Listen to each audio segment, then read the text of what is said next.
Hey, welcome back to Pittsburgh Home Garden.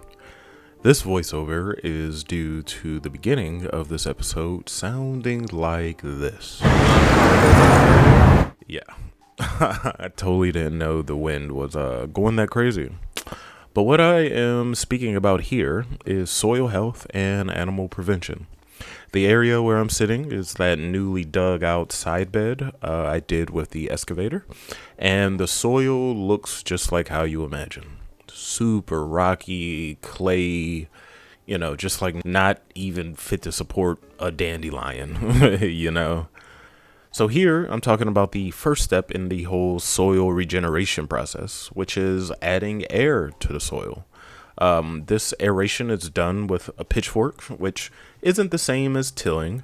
As you can see, I'm just lifting the soil enough to kind of break it apart at the surface level.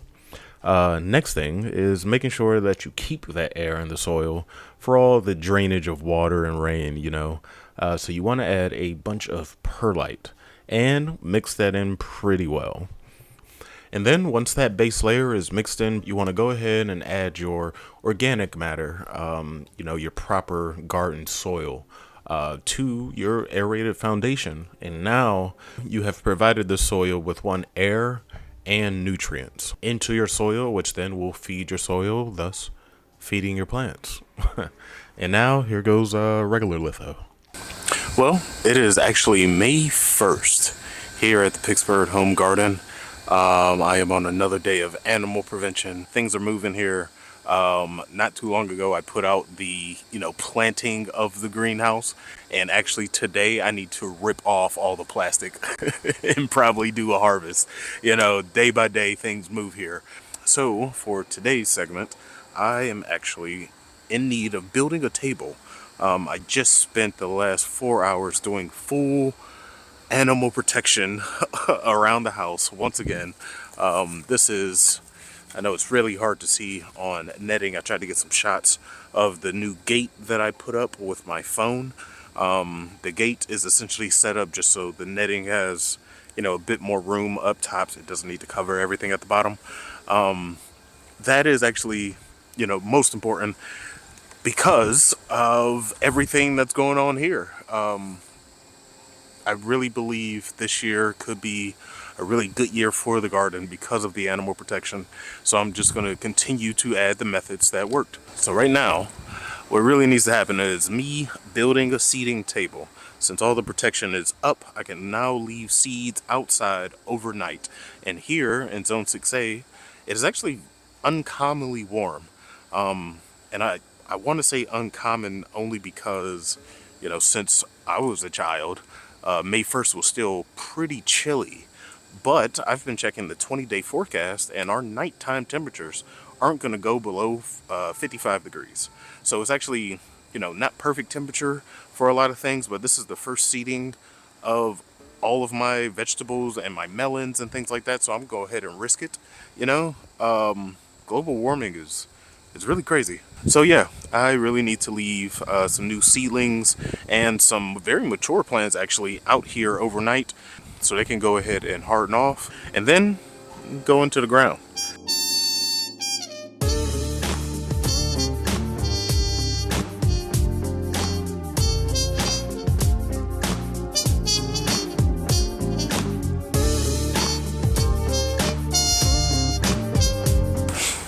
Ta-da! As you can see, this worked out pretty damn well. Again, this was wood from my ex job. No longer work at that place. Very grateful for what they gave me. Of course, the money. But I'm so happy to have my time back. And I was able to get a shit ton of wood from them and other just like random things because factories are very wasteful. But as you can see, I got a bunch of plant babies out here and I'm so happy. Most of these have probably gone too long inside of their pots.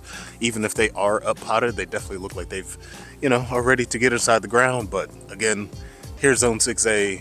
The top of May is so sketchy and I am checking that 20-day report all the time. It keeps saying the weather's going to be okay, so I'm going to trust it. But the moment it switches up, I got to take some of these babies in.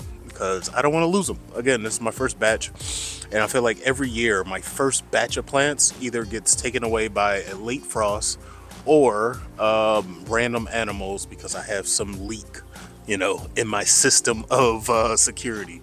But yeah, very happy about this. It's something I should have did a long time ago. Even if I had to buy the wood, to have a table outside is just very nice. Having all the plants up there on my back porch just wasn't safe, just because it's right next to the ground. So anything that could leak in from underneath, the fence, namely like a raccoon or a groundhog, it immediately has access up there because everything's on the ground. So at least back here, the main thing I have to worry about are birds and deer, which the deer, I believe I'm taking care of, and as you can see, I have these poles set up on the side so I can put up some bird netting just over this, and I want to leave these overnight and hopefully get them in the ground in the next few days. I am in desperate need of ventilating this good old greenhouse. By noon, it's roughly 85 degrees in here. I believe I completed construction of this probably around November 29th, maybe that first week of December. So it has been December, January, February, March, April. It's been 5 months, and I'm really happy with what became of this. So sad I couldn't, bring you, the YouTube audience, the build of this thing, because I had actually built up an extra section, realized it was way too big, and tore it down. It was a whole adventure.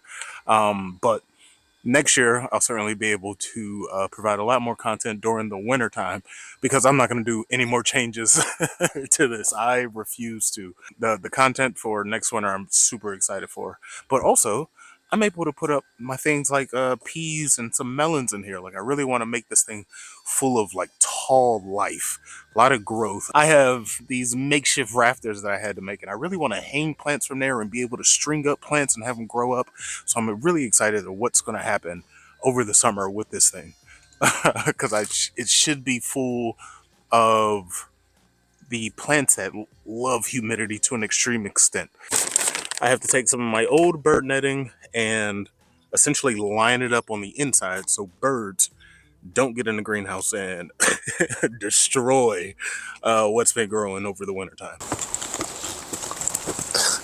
Oh, hey, I didn't notice you there. I'm just, taking some plants back inside because our weather has lost its goddamn mind. Remember I was talking about the 20-day forecast and how everything was super great? Well, in the last 3 days, forecast has now gone from a low of, 51 at its coldest night to a low of 45 degrees. Can you believe it? After weeks of like very hot, like I kept saying, uncommon weather, May has decided to kick in. So I have to do a little bit of preventative measures, only because I do have my sweet potatoes already in the ground. Everything else that's in should be fine, but I got to take these babies in. My tomatoes, these wouldn't have made it through the night. Jeez Louise.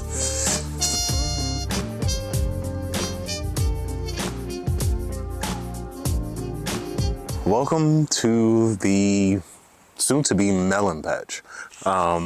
I haven't attempted much in this area, besides all the beautiful herbs that seem to be like just growing like weeds behind me. But these are crops that, kind of tend to do that. Yeah, got something weird on here. I don't know what that is. Damn, strange. But yeah, so this area receives all day sun. It's essentially perpendicular to the corn patch, the brand new corn patch, which is doing well. So I really need to just clear out this space, and the plan is to cage it off using some of that chicken wire to keep off the raccoons, essentially. Because with melons, I think that's my biggest worry. Last year, I had a couple deer, on the fringes get to some, but it was really the raccoons. So I'm gonna cage this off with the chicken wire. I'm also going to use the bird netting to, kind of zip tie through. So there should be no way to get through this. And I just want all of the vines to take over this entire space. All right, well, the bird netting is on. This is the last line of defense I think I have to do around the garden. Fingers crossed. Definitely wish me luck. You will see how this goes, but I want you to see the beginning because my intentions were very pure. Always remember that. Until next time, I'll be here gardening. Thanks for watching.